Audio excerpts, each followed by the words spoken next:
What up, Fight World? It's your boy Ego, and I'm back with some more boxing. Now, you know this video was coming. 6 months ago, I made a video called The Rise and Fall of Golden Boy Promotions. Now, some people took it as a diss. I wasn't dissing Oscar De La Hoya, but as you know on my channel, I come from the heart. I speak to you. I'm real, you know what I mean? And I give you my clear-cut, unadulterated, cohesive thoughts. And again, it wasn't a diss video. I just call it how I see. Like, if I see a fighter who seems to be backtracking or slipping, then I'll say that. You know what I mean? There's no love lost. I actually like Oscar De La Hoya, followed his whole career. He was one of the people early on that really made me like boxing. But again, I'm not going to beat around the bush and say some things I don't feel. And I think in recent memory, Oscar De La Hoya and his company have been going through some struggles. And that's kind of why I made the video 6 months ago. Now I'm doing a follow-up video after Triple G versus Lemieux. Now, this is the thing I've noticed. Triple G versus Lemieux, it was billed as like an all-out war and battle of robots and someone's getting their head knocked off. And what we seen was Triple G, who is, like I told you guys, the better, superior boxer, the better tactician and fundamentally sound with power, right? And he showed that. So it wasn't this all-out massacre war. David Lemieux, in fact, couldn't even get in range to let off his bombs, and he kept feeling the power of Triple G with the jab and the shots that Triple G was landing, so it made him tentative, which is basically the formula for failure. There's no way you're going to be the shorter man winning against Triple G like that. Now, I'm thinking about it, and the reason I'm doing this video is De La Hoya, due to PBC, lost a lot of people. Lemieux Khan, Abner Matthysse, Leo Santa Cruz.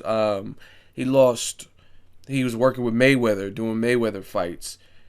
Danny Garcia, Lamont Peterson, all the guys, you know what I mean? Everybody on PBC, really. Like, he lost all those guys to the point where his company is no longer working with him. And the only people that stayed behind were a few people, like Lucas Matthysse, who just got, like, stopped in an embarrassing fashion because he quit. Most people feel that Lucas Matthysse quit versus Victor Postal. When the going got tough, he said that something happened with his eye and he didn't want to risk it or whatever the situation is. But the fact of the matter is he lost. The machine was unplugged. Then you have, well, actually, let me go back. Before that, Mauricio Herrera, and that's my dude, he fought Hank Lundy, and it was like a controversial, like he had a flap over his eye, so his eye was really rough, but that wasn't the best Herrera. You know what I mean? Like, I've seen like Herrera versus Danny Garcia, he looked really good. Johan Perez, he looked really good. But to me, I actually had Hank Lundy winning, and they gave Mauricio Herrera the win. So he's kind of low-key. Plus, Herrera, as much as that's my dude, he's not a huge star. So you look at Herrera, kind of controversial performance. It wasn't his best, to say the least. Matthysse, the other star, just quit, you know what I mean, and lost stoppage. First time he's been stopped. Then David Lemieux, who was a newfound champion, IBF champion, no longer IBF champion. He got pulverized by Triple G. Now, looking up to it, November, next month, you have Cotto versus Canelo, which is a good fight. Now, if Canelo were to lose this fight, what is going to happen with Golden Boy Promotions? Like, where does Oscar go? Because to me, Canelo is obviously his biggest prized possession. David Lemieux, I'm sure that hurt, that loss, because the other thing is, I noticed De La Hoya, with PBC emerging and stuff like that, fans like say they hate PBC, but then they still watch. You know what I'm saying? So I think De La Hoya's business has been hurt. And like, to me, I've seen De La Hoya kind of, he's had to do different things to jog up interest. Like, he said he wanted to fight Triple G. Like, out of a 7-year retirement, you're gonna come and fight Gennady Golovkin, a known killer, as your comeback fight. You know what I mean? It just didn't really seem realistic. But he did that TMZ interview like, oh yeah, I'll fight Triple G. Like, and then when it came down to it, Triple G was like, okay, whatever. You know what I mean? When it came down to it, he was like, no, I'm not coming out of retirement. I don't want to fight Triple G. Then I think he said he wanted to fight Mayweather. And then all of a sudden Mayweather said, oh, Oscar can get it in September. And then he made a video on Instagram. I did a story on that.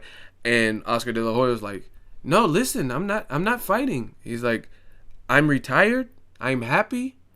And I'm not coming back. Like, you know what I'm saying? So it's like, why'd you say this Triple G stuff and you'll fight Mayweather if you really are going to stay retired to focus on your business? You know what I'm saying? or he was talking about Danny Garcia. He's had to like constantly be in the media and say like snarky comments like, "Oh, Mayweather and Berto is boring." Like, you know what I'm saying? He has to say these snarky things to kind of make headlines and have boxing writers write articles to stay almost relevant. You know what I mean? Before, you didn't like notice this. 2014, when Danny Garcia was fighting Rod Salka and all that, and the Mayweather Canelo, all those, like 2013, 2014, Golden Boy had a lot of players. They had a lot of people. Either they were working with Al Heyman, so they were working with all the fighters. You know what I mean? Putting on great fights for the fans. And you didn't really hear De La Hoya in the media as much. But now after that, he's making like super, it's like almost like Freddie Roach status comments in the media. You know what I mean? Like what I mean by like Freddie Roach says like almost exaggerated. Hey, Pacquiao knocked out Tim Bradley in round 1. Like, you know what I'm saying? He just says like outlet, like really? Do you really feel like that?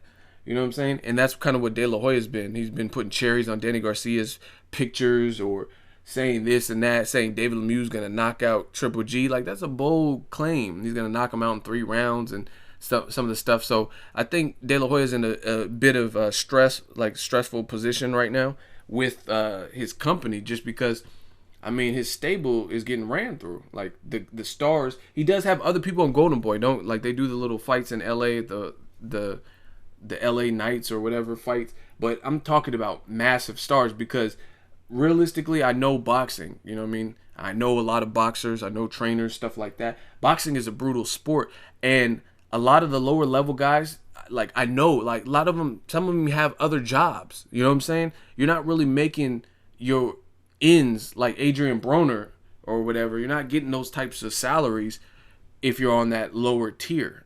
It's just, it is what it is. Like I said, I know boxers who, they do other things. They're personal trainers or whatever the situation. They work at Home Depot. Whatever the situation, this is not their full-time income. They have other jobs, right? And that's what it is to a company. Like for De La Hoya, like he better hope that Canelo beats Cotto, because if Canelo loses, then that's like all of his marquee name stars like Matthysse and Canelo and all the guys that have a bankable fan base that are in the win column. Because Canelo, if you remember, he's not too far removed from the Mayweather loss, which he got shut out. He's not too far removed from a controversial win over Lara, which I think Lara won by a slight margin, and a lot of other people agree with that. But some people think Canelo won. And then he knocked out Kirkland, who was inactive for a year and a half. So if he were to lose to Cotto, it's not looking good, because you look at his last 5 fights, and one was a Mayweather loss, one was a controversial win over Lara, and then Kirkland, who's like kind of up and down. And then if he were to lose to Cotto, it's not a good sign for all of his stars. Drop it in the comment section. Let me know what you guys think of Golden Boy. Are they in any level of danger or trouble by having Matthysse quit and take a loss, a stoppage loss? Lemieux being stopped by Triple G last night. If Canelo were to lose to Cotto, I mean, I just can't think of anyone else on the Golden Boy roster whose name just like holds weight and sells by itself. Drop it in the comment section. Make sure you like my video. As always, hate, comment, and subscribe. Till next video, it's Ego signing off.